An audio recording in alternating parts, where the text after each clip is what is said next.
Baik, Assalamualaikum warahmatullahi wabarakatuh. Sebelumnya, selamat malam.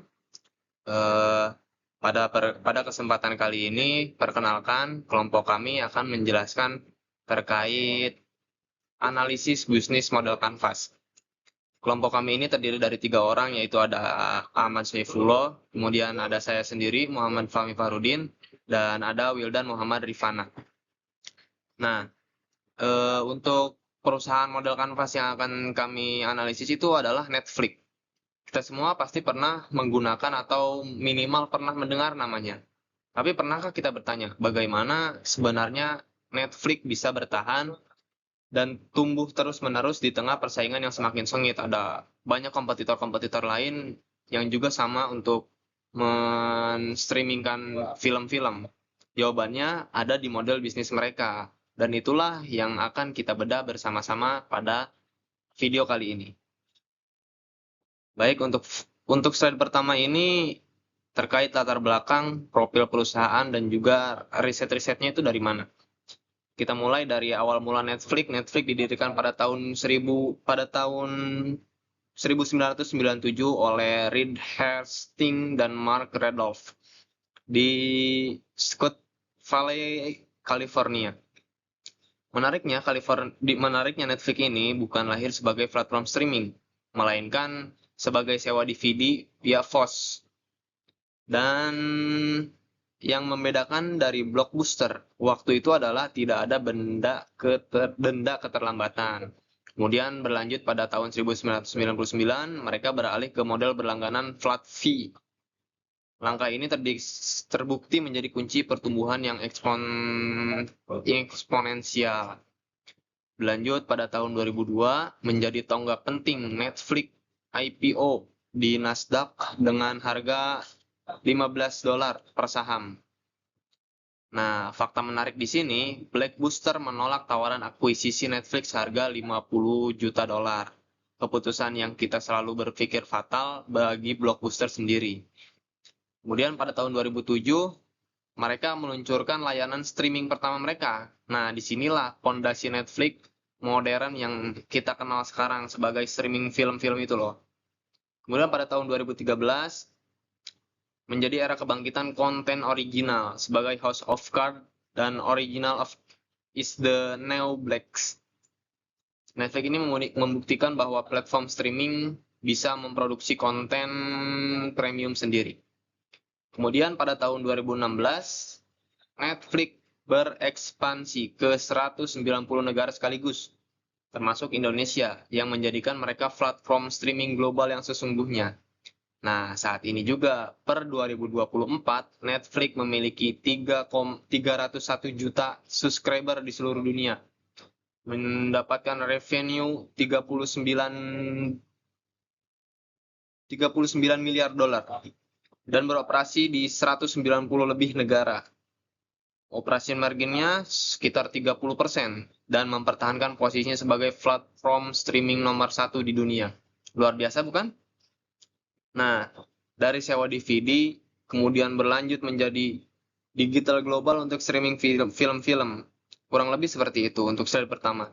Untuk slide selanjutnya akan dilanjutkan oleh Ahmad Saifullah.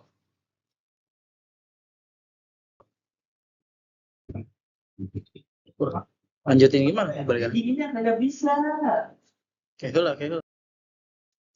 Oke, di sini saya akan melanjutkan dari saudara Muhammad Fahmi. Pertama-tama perkenalkan, nama saya Wildan Muhammad Rifana. Baik, sekarang kita masuk ke inti analisis kita tentang bisnis model kanvas Netflix. BMC ini terdiri dari 9 blok yang saling mendukung. Mari kita bahas satu persatu. Yang pertama, key partnership, mitra utama Netflix. Netflix tidak bisa berjalan sendiri, mereka bermitra dengan, yaitu yang pertama, prosedur dan studio besar seperti Disney, Warner, dan Sony untuk lisensi konten. Kemudian ada Amazon Web Service sebagai infrastruktur cloud mereka. Kemudian Apple, Google, dan Samsung agar Netflix bisa diakses di semua perangkat. Kemudian dari segi pembayaran, mereka bekerja sama dengan Visa, Mastercard, dan PayPal untuk sistem pembayarannya. Dan yang paling relevan untuk kita yaitu perfilman lokal Indonesia dan Asia. Poin kedua yaitu key activities. Aktivitas utama yang dijalankan, Netflix terus-menerus fokus pada pengembangan dan pemeliharaan platformnya. Produksi Netflix original yang makin masif, riset, algoritma rekomendasi berbasis AI, manajemen lisensi konten global, dan keamanan data serta anti pembajakan. Poin ketiga, itu value proposition. Inilah yang membuat pelanggan memilih Netflix. Ini adalah blok yang paling krusial. Netflix menawarkan diantaranya yang pertama yaitu konten original eksklusif yang tidak bisa Anda temukan di tempat lain. Pengalaman bebas iklan yang premium tersedia di sebuah perangkat, fitur download offline, rekomendasi personal berbasis AI yang makin pintar setiap kali Anda menonton, harga langganan fleksibel mulai dari paket mobile, standar hingga premium. Dan yang ikonik, rilis semua episode sekaligus, sempurna untuk binge watching. Yang keempat, customer relationship, bagaimana Netflix menjaga pelanggannya. Netflix membangun hubungan melalui yang pertama yaitu algoritma rekomendasi personal, multi profil hingga 5 akun dalam satu langganan, notifikasi konten baru, customer service 24 jam via live chat. Yang kelima, customer segments. Siapa target pengguna Netflix? Di antaranya individu usia 18 hingga 45 tahun. Di antaranya seperti pelajar, mahasiswa, profesional. Kemudian ada keluarga yang memanfaatkan paket premium multi profil.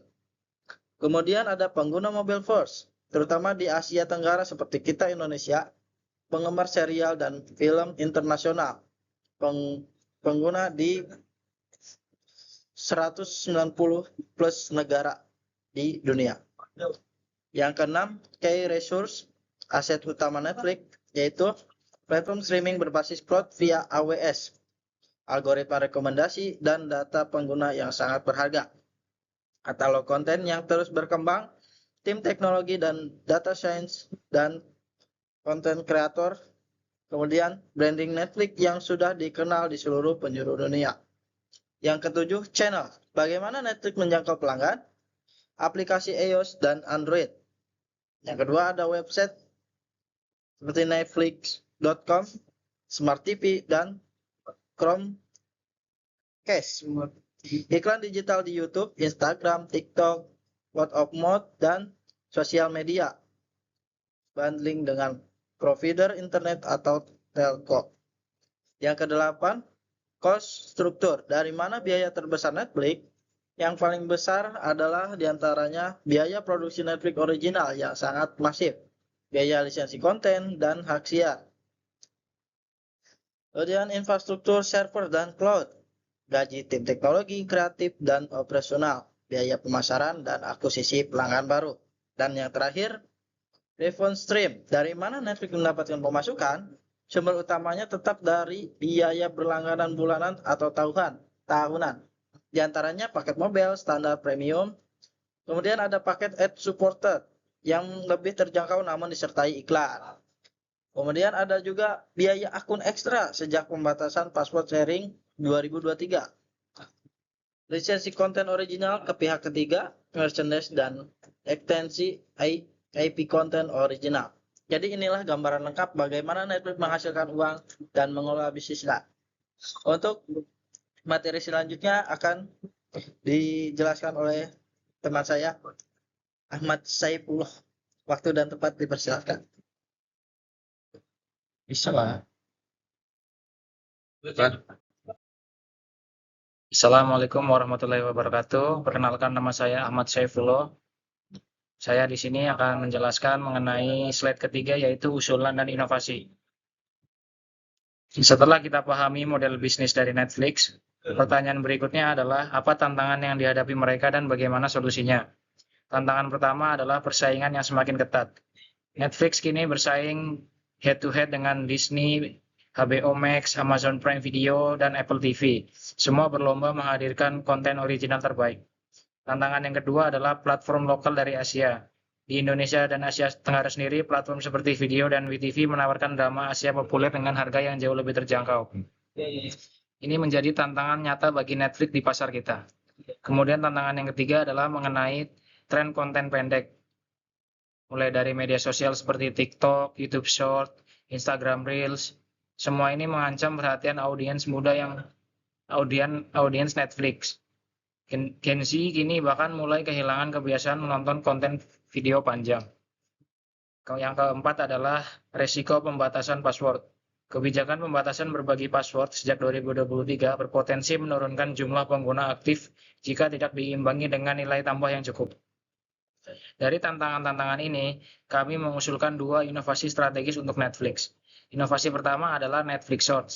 Bayangkan sebuah tab khusus di aplikasi Netflix yang menampilkan cuplikan, teaser, dan episode mini berdurasi 3 hingga 10 menit dalam format vertikal seperti TikTok atau Instagram Reels. Manfaatnya jelas, pelanggan akan kembali dan menarik kembali pengguna muda yang terbiasa menonton konten-konten pendek. Kemudian juga bisa berfungsi sebagai promosi organik untuk serial utama Netflix. Solusi-solusi tersebut bisa sebagai jawaban atas ancaman langsung dari TikTok dan YouTube Shorts. Dan inovasi yang kedua adalah Netflix Interactive Story. Mungkin sebagian dari Anda pernah menonton Bandersnatch, film interaktif Netflix di mana Anda bisa memilih alur ceritanya sendiri. Inovasi ini mengusulkan agar format tersebut diperluas menjadi genre tersendiri di Netflix. Manfaatnya meningkatkan rewatch value. Penonton akan kembali untuk mencoba alur berbeda, meningkatkan engagement pengguna secara signifikan. Bisa memanfaatkan katalog dan algoritma AI yang sudah dimiliki Netflix tanpa harus investasi konten dari nol. 2 inovasi ini kami yakini dapat membantu Netflix mempertahankan relevansinya, terutama di kalangan pengguna muda dan di pasar Asia Tenggara yang semakin kompetitif. Penutup untuk presentasi ini adalah, sebagai kesimpulan, Netflix adalah contoh nyata bagaimana sebuah perusahaan bisa bertransformasi secara radikal dari bisnis sewa DVD menjadi pemimpin industri hiburan digital global senilai miliaran dolar. Kunci keberhasilan mereka terletak pada adaptasi yang cepat, investasi pada teknologi AI, konten original yang kuat, dan model bisnis yang terus diperbarui. Namun tantangan ke depan tetap nyata. Dan 2 inovasi yang kami usulkan, Netflix Short dan Netflix Interactive Story, bisa menjadi langkah strategis untuk menjaga Netflix tetap relevan di era yang terus berubah. Demikian presentasi dari kami. Terima kasih atas perhatiannya. Mohon maaf bila ada salah atau kekurangan kata dalam penyampaian. Wassalamualaikum warahmatullahi wabarakatuh.